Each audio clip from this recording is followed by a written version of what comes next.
They never carved them in stone. They whispered them, at dusk, in firelight, in verses that only the heart could understand. The ancient Persian prophecies were not declarations of doom or dates. They were mirrors, keys, encoded truths passed from sage to seeker, always protected, always hidden from those who weren't ready. These weren't forecasts about kings and battles. They were maps of the soul, written in symbols and silence. Prophets of old Persia saw the fall of empires, yes, but more importantly, they saw the fall of the self. They spoke not of enemies to be fought, but illusions to be unmasked. Their visions came in dreams, in rhythms, in the winds of the desert, carrying secrets meant for the few who still remembered how to listen. In a world obsessed with prediction and control, these prophecies whispered something else, that the future is not a timeline, it is a reflection, and what you meet there is yourself. The ancient seers of Persia did not write manuals, they left traces. Their words were embedded in patterns, carved into poetry, folded into fire rituals, hidden in star maps and metaphors. They believed that truth could not be told directly. It had to be unwrapped like a mystery, layer by layer, until the soul was quiet enough to hear what could not be spoken. These prophecies were not messages for the masses. They were warnings for the wise, not warnings of war or famine, but of forgetting, of what happens when a people lose the thread between the heavens and their own hearts. They foresaw not events, but conditions, a world that would grow loud, fast, hollow, a time when technology would outpace wisdom and words would become noise. In this silence, their voices still speak, not in timelines, but in symbols, not in instructions, but in invitations. They didn't tell us what would happen. They asked if we'd still remember who we are when it does. To read these prophecies is not to learn, it is to remember.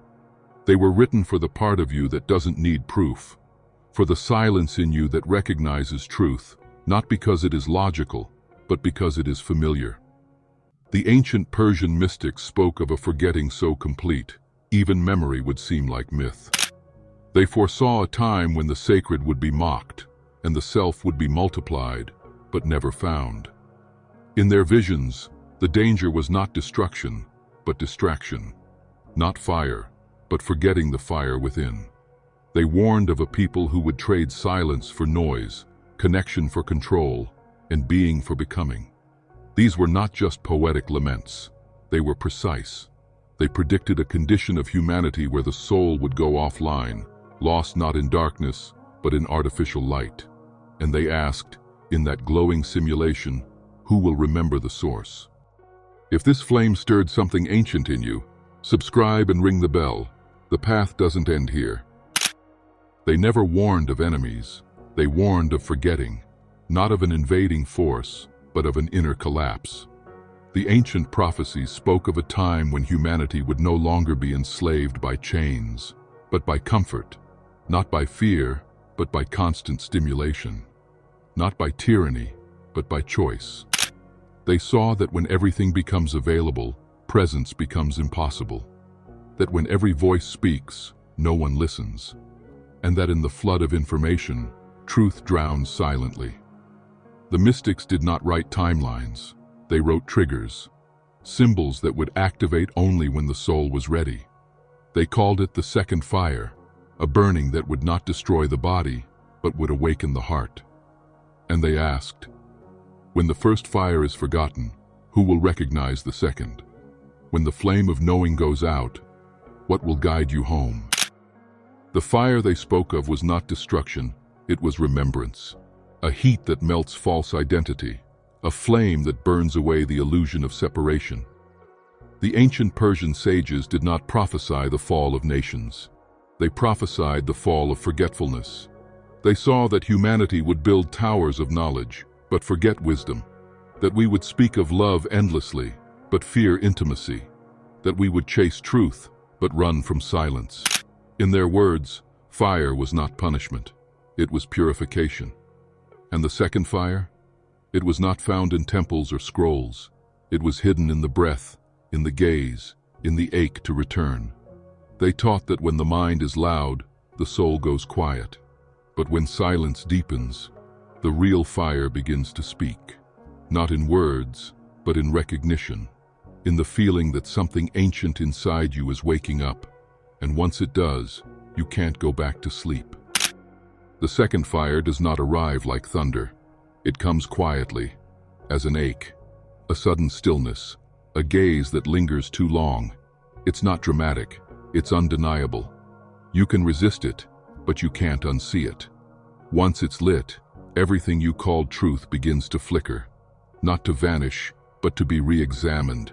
The ancient prophecies were not designed to impress, they were designed to ignite. Not belief, but burning. Not answers, but undoing.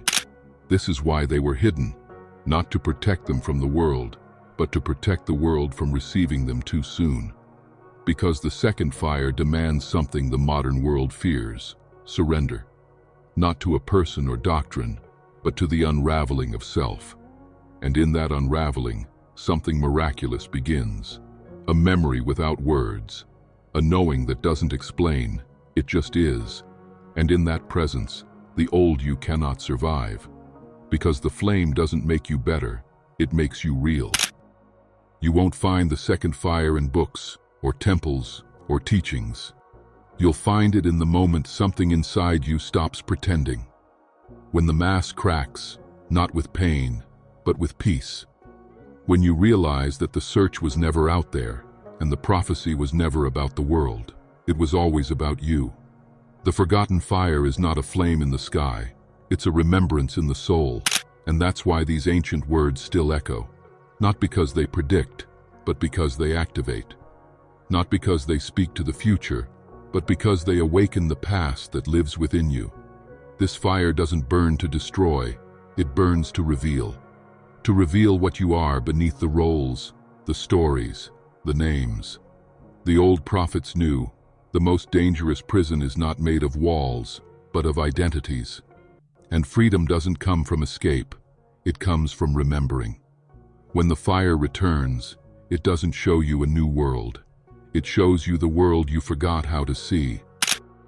The forgotten prophecies were never about predicting what comes next. They were about waking up to what's already here. Not visions of distant futures, but reflections of the soul, waiting to be seen. That's why they remain timeless, because they were never meant to tell the future. They were meant to stop the forgetting of fire, the forgetting of silence, the forgetting of who you were before the world told you who to be. When you remember, it won't be dramatic. There will be no thunder, no light, just stillness. A pause that feels ancient. And in that pause, you'll hear it. Not a voice, but a knowing. A flame behind the noise. A memory that was never lost, only buried. The prophecy is not written in books. It's written in you. And the final question isn't what happens next. It's this: when the flame returns, will you recognize yourself in the fire? What if the future you've been waiting for is actually a memory you've forgotten?